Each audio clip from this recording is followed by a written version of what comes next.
Here's a question we got from one of our favorite clients, Ms. Wilson. She was asking about the Icon of the Seas specifically, but it applies to more companies than that. Is there a white knight? So almost every ship will have a white knight on them. So the Icon of the Seas, the Celebration, the Viva from Norwegian, and that's just generally where everybody wears white at a party, and some of them have white for dinner as well. But it's just a nice theme. Nothing you have to do, but if you want to participate, you can participate in the white festivities. Today, we're just answering questions from the internet, from YouTube, from our clients, just because we want you guys to get on a cruise the stress-free way, even if you don't use a travel agent. Ready? Let's go. So our next question came from Rory Brandon, and Rory was asking about cruising in September. Right. So he was saying, since school usually is in session, are there still, how many kids are going to be on board? Yeah. And so from our experience, when we went in September, I don't remember there being a lot of kids. It was wonderful. Our niece was like the only kid that was on board. Yeah, I think if there were kids, there were the younger kids, like 5 and under. Yeah, I don't remember getting like elementary school or definitely no middle school or high school kids. We love kids. Yeah. Just maybe not. Just not a whole lot of them at one time, loud, without supervision. That part. Yeah. It's the parental supervision that's the real issue, not necessarily the kids. So Gerard asks, is Carnival the Dollar General of cruise line? Basically, is it cheap? Is it ghetto? Is it worth its time? And I hear this a lot. The answer, bottom line, is no. No. But any ship you go on, there's going to be some things you want to check for. So if it's a short sailing, 3-4 days, it's going to be more of a party cruise. You're going to have their whole goal is for you to come, for you to have fun, you to get on the ship and you to get off the ship. If you go on a longer sailing, they're going to be geared towards you having a longer, better experience and being with you for a while. Yeah. So sometimes with that rush feel, that's going to make it feel like they don't cater to you as much. And then also, each cruise line cater to a certain clientele. So Carnival is going to cater to people that want to have fun. So the bottom line is, yes, we like Carnival. Yeah, that was your first question. Yes, we love Carnival. As you can see, we have celebration shirts on today. So Kimberly wants to know if we flew in the day of the sailing. And the answer is, no. Absolutely not. No. We never risk coming in the day of the sailing. It's just too much that can go wrong. We've heard of flat tires on brand new cars. We've heard of engine trouble. There's just traffic. The last 2 sailings going to Miami, it took us an hour to go 1 mile. And so we just don't like risking it. So we always go in the day before. And when we're on the celebration, we fly into whichever airport is cheaper. Basically. Either Fort Lauderdale or Miami. Yeah. So Danielle was asking about the port ride from Fort Lauderdale Airport to the cruise port. So if you take an Uber, it's going to depend on what time of day and the surge pricing for the Uber. Yeah. So we actually did it the last time. It was 8 o'clock at night on a Friday night. So you know that surge price was high. It cost $60. So babe, if you schedule your Uber the day before, does that kind of give you an advantage to have a lower price than if you book it when you get out? It probably does. I've never been smart enough to do that, though. Not doing it. Yeah. So maybe try that. Try scheduling the day before so you would avoid the surge because it's already scheduled. Yeah. And let us know if you book the day before. Does anybody know that about the surge pricing and booking in advance? Look at us supposed to answer questions that we ask. We asking questions. So Uber is usually what we recommend because it's just cheaper than booking a shuttle with the cruise line. Yeah. So here's a question we get a lot is, what's free on it? Do you got to pay for food? So on a cruise with Carnival, Royal Caribbean, whoever you go with, they're going to give you a robust a lot of food. We always wait on cruises. There's just going to be the main dining room, and then there's going to be usually a place to get pizza. There is usually a place to get like something quick to eat.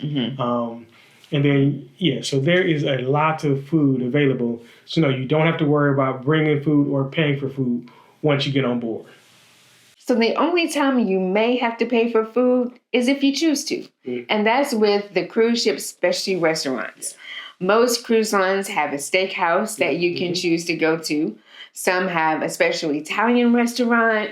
There may be a teppanyaki. So like if you like hibachi, they will have those type of restaurants that can have an extra cost, only if you choose. This next question, babe, is from Ma.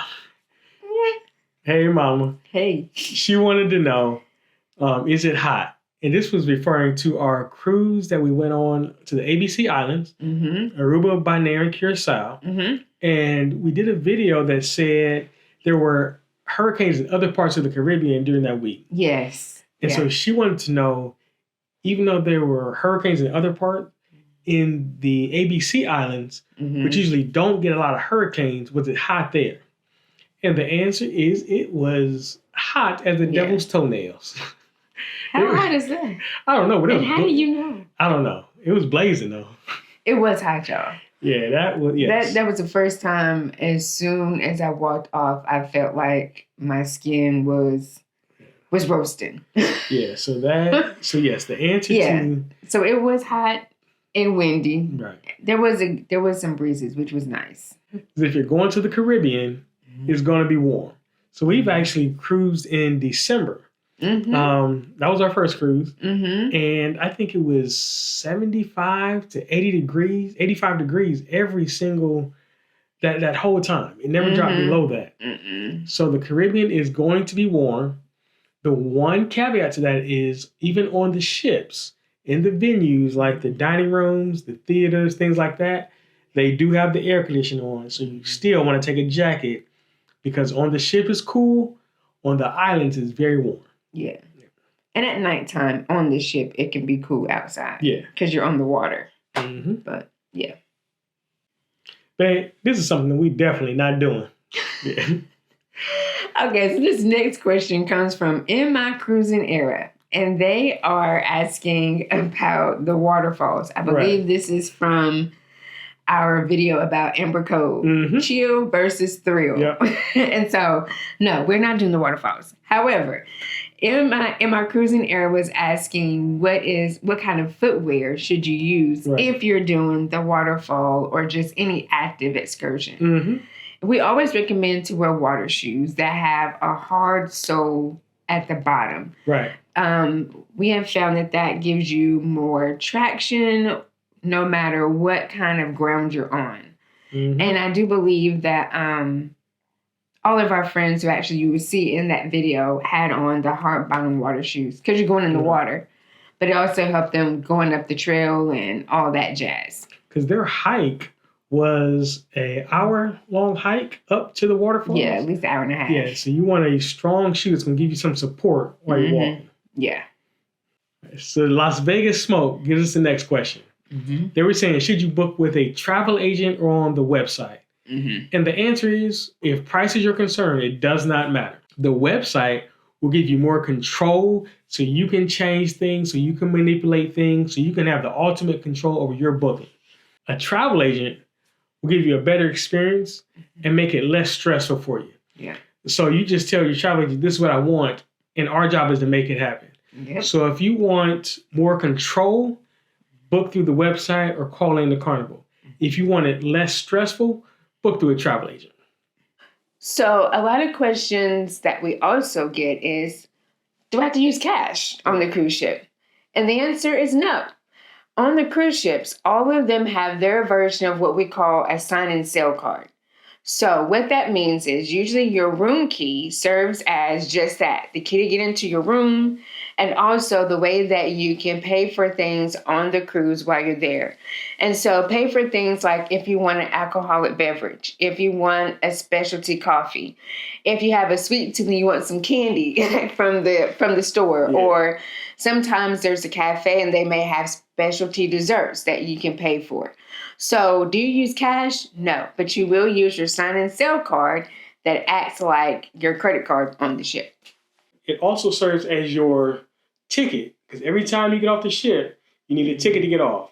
So that's your ticket to get off the ship. They will not let you off, like at ports or even getting off the ship the day of, without that sign and sell card. To get off and get back on. Right. And that's just because they have to make sure they do not leave you. So they have to have an accurate count when you get off and when you get on, because they don't want y'all calling saying y'all left me. That boat ain't turning around. So thanks for hanging out with us. If you got any information you want, here's a few more answers to questions we got from the internet. Peace.